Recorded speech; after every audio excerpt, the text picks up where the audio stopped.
Maka Ibrahim alaihissalam diangkat oleh Allah sebagai Khalilullah. Dalam sebuah kisah dikatakan, malaikat bertanya, kenapa Ibrahim yang diangkat? Kenapa yang kita, umpamanya, kenapa Ibrahim alaihissalam?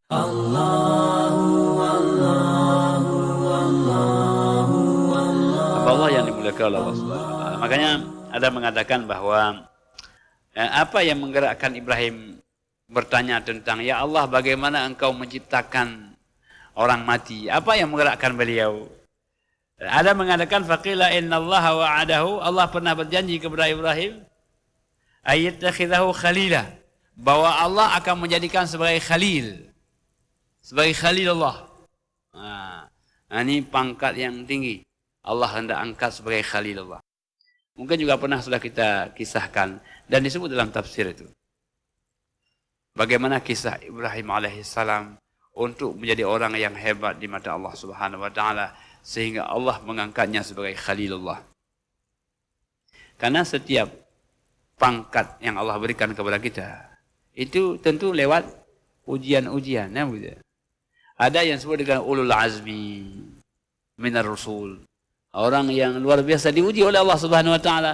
Nabi Musa, Nabi Muhammad sallallahu alaihi wasallam, ada Nabi Ibrahim, Nabi Isa, Nabi Nuh, itu kan pangkat yang tinggi. Ada juga yang di bawahnya lagi.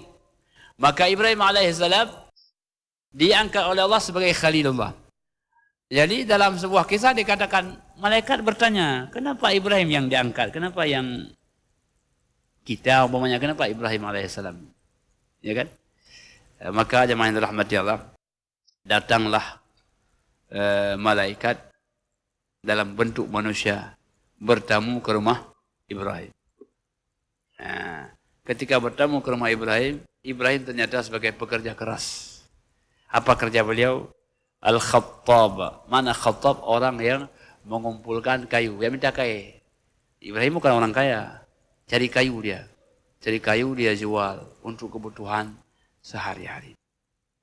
Makanya rezeki yang paling halal, rezeki dari tetesan keringat yang kita bekerja. Luar biasa halalnya. Jadi jemaah yang dirahmati Allah, ketika pulang Ibrahim dari tempat kerjanya, beliau terkejut melihat ada tamunya. Masya Allah, ini tamu ini sudah lama menunggu saya. Enggak, barusan saja. Oh Masya Allah, silakan masuk. Dipersilakan mereka masuk dalam ruangan. Ibrahim AS mengatakan, sebentar ya, beliau siapkan makanan untuk tamu.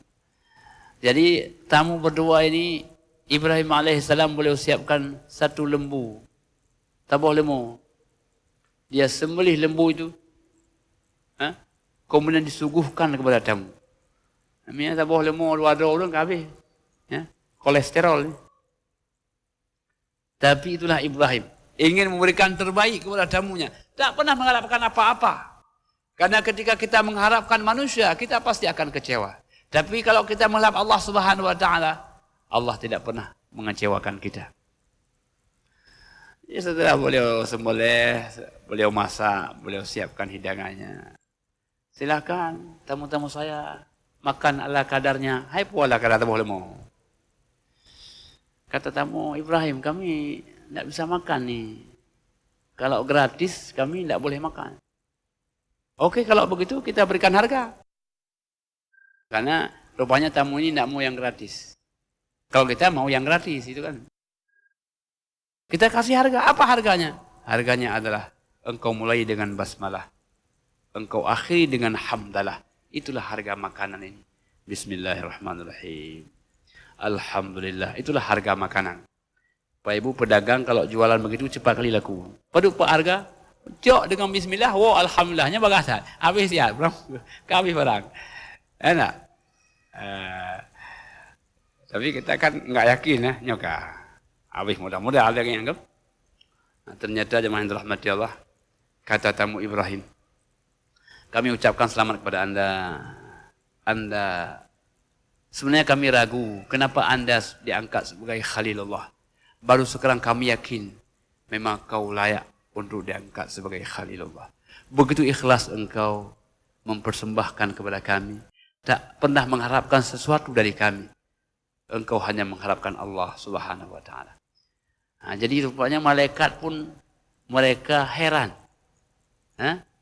Mereka penasaran melihat akhlak Ibrahim alaihissalam, kakek kita.